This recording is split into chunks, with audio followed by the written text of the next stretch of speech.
Welcome back, Channel Islands Harbor. This is your first September Harbor Update, your weekly deep dive straight from our home. So glad you can join us again. We're here bringing the most important news and what's coming up. Yeah, everything happened right here in our Channel Islands Harbor in Oxnard. Exactly. Gather everything for you, try to distill it down so you're, well-informed. It's your easy update from locals for locals. Okay, so let's unpack this. Our mission today, give you a quick, clear look at all the recent buzz and what's on the horizon here in our Channel Islands Harbor community, say, over the next couple of weeks. Yep. Think of it like your essential guide.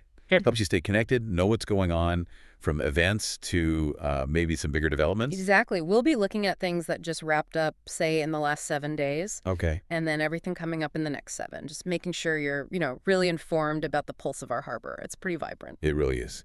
So Okay. let's kick things off looking back. What's been making waves around the harbor? Yeah. It definitely felt like that, late summer energy just kept rolling into September. You could kind of feel it. Yeah, you really could. And what's really fascinating is how this past week started with something pretty unique right on the water. Oh. Just this past Saturday, September 6th, we had the concert on the sea. Right? Right there in the harbor's turn basin. And, the turn basin, that big open area. Yeah. Perfect spot. It wasn't like your usual park concert. This was really designed for folks on their boats, paddle boards, kayaks. A concert on the water.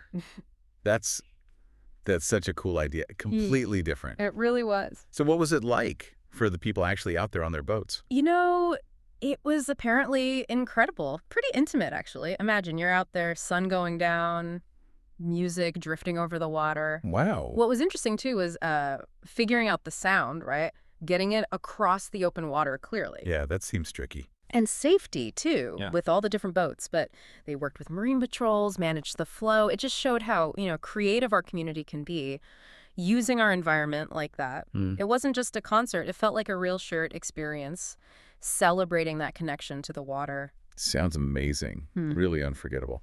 And, speaking of that sort of lively spirit, Yeah. the Harbor Department's September Director's message just came out. Sounded really positive. It did. Kind of highlighting how September's looking like one of the busiest, most exciting months. Yeah. Keeping those, quote, lingering summer vibes going. Feels like we're stretching out the good weather. Totally. The message really emphasized that momentum we're seeing. The harbor isn't just scenery. It's a hub. Right. It's about using these longer days for events, developments. It really sets a great tone for the month. And along with that kind of buzz, there was some movement on a project people have been watching for a while. The California Coastal Commission. They gave the green light, or, well, approval for the Carl's project at Fisherman's Wharf. That's right. A really significant milestone allows it to move into final planning stages. And for folks who don't know, the Coastal Commission is the state body that oversees coastal protection, so their approval is kind of a big deal. It really is. It marks a key moment for Fisherman's Wharf after, years of planning and talk. Signals a new chapter is coming. And you can actually see a little sign of progress already, can't you? That new mural Oh, yeah. The lighthouse mural. by Tracy Adams, the dream painter, from Simi Valley, right? That's her. It's beautiful. Really brightens up the lighthouse there at Fisherman's Wharf. It's nice seeing that new art pop up. That's some color, yeah. Yeah. Kind of signals those new beginnings while the bigger stuff moves along. It's a great example of how art can, boost that community feeling. Her work is so vibrant, brings a fresh energy, makes you look again at a familiar spot. Local art reflecting the changes. It's nice. Definitely. Well, it's clear the energy from last week is just rolling forward. Seems like it. The harbor is definitely not slowing down. So if you thought last week was busy, maybe grab your calendar, Good idea. because the next 7 days are absolutely packed. Lots of ways to dive into the community. So what's happening? Starting today, Monday, September 8th. Okay, yeah. So today, Monday, if you're looking to connect locally, especially with schools, there's an open campus gathering Where is that? at Ansgar Larson Elementary in Oxnard. 8 in the morning. Good chance for parents, community members to connect with the school. Nice. And for families, especially with little ones. Right. Tuesday, September 9th, the Oxnard Public Library is doing a 1-2-3 Come Play With Me parenting workshop. Oh, cool. What time? That's at 11 a.m. Sounds like a great resource, support for early childhood stuff. Our library does a lot for families. It really does. And sticking with schools, Tuesday night seems busy too. Yeah, it is. Fred L. Williams Elementary has their back-to-school night. That's at 5 p.m. Always important, those events, for kicking off the school year, right? Absolutely. And then closer to the harbor itself. Mm-hmm.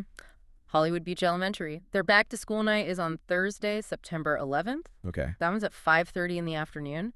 So, yeah, lots of chances for families to connect with the schools this week. Really shows that family focus we have here. Definitely. Okay, moving into the weekend. What's planned? Well, something nice and relaxed. A chance to connect and support a local spot. Yeah. There's a coffee chat at Honeycup Coffee House and Creamery right here in Channel Islands Harbor. Oh, nice. Love Honeycup. Me too.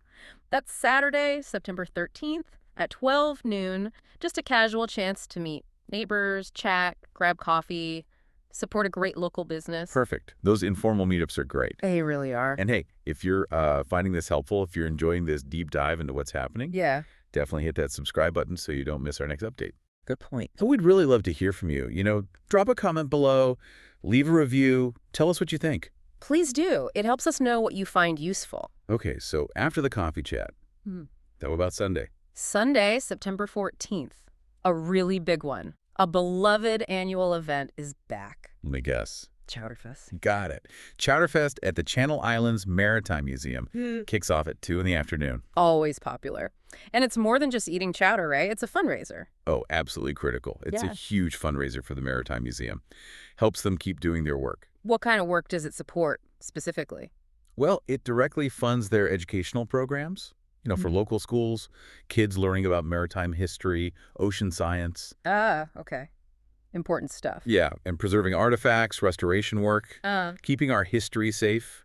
I remember last year, one restaurant had this amazing chowder with some local ingredient. Yeah. Super creative. Oh, cool. It's that great mix of, culture, community support, and, let's be honest, delicious competition. Yeah. But yeah, it often sells out. So getting tickets early is probably smart if you want to go. Good tip. That's a really tangible impact then, beyond just a fun afternoon. Definitely. And speaking of Sunday and local goodness, don't forget the farmers market. Never every Sunday morning, right? 3350 Harbor Boulevard. Yep. Such a great spot. Fresh produce, crafts, food. Yeah. Right in the heart of things. It really is a cornerstone each week. You find everything there. Organic stuff, handmade things, baked goods, perfect Sunday morning activity, fresh air, meet the farmers, the artisans, taste the local flavor, literally. Yeah, shows off our great local scene. It does. Okay, and just to round out the week, anything else maybe a bit broader? Yeah, one more thing. If you're interested in something educational, a little outside the immediate harbor, but nearby, Okay. the Studio Channel Islands Art Center in Camarillo, they have a class, U.S. Foreign Policy Formation 1789 Present. Oh, okay. That's on Friday, September 12th at 10 a.m. Just shows the, variety of learning opportunities around here. Right. Yeah. Not strictly harbor focused, but accessible. Exactly. Highlights the cultural and educational landscape nearby. Chance to dig into bigger topics. Shows the kind of interests people have around here. It really is inspiring when you lay it all out. The sheer variety of things happening. It is. From unique concerts on the water to big developments taking shape, school events, festivals. There's always something going on. Really reflects the diverse spirit here. It really does. And, it makes you think, how do all these things, the big events and the small updates, how do they all weave together to create this unique tapestry of life here in the Channel Islands Harbor? It's always changing, evolving. True. And maybe, more personally for you listening, what role do you see yourself playing in that? Or maybe discovering in shaping the future here, or just engaging with it all? Good question to ponder. It's a community that's always moving, and we're all part of that story. That's all the time we have for this deep dive into the Channel Islands Harbor. We'll be back next week with another harbor update for you. Until then, may your sails be full. And your compass true.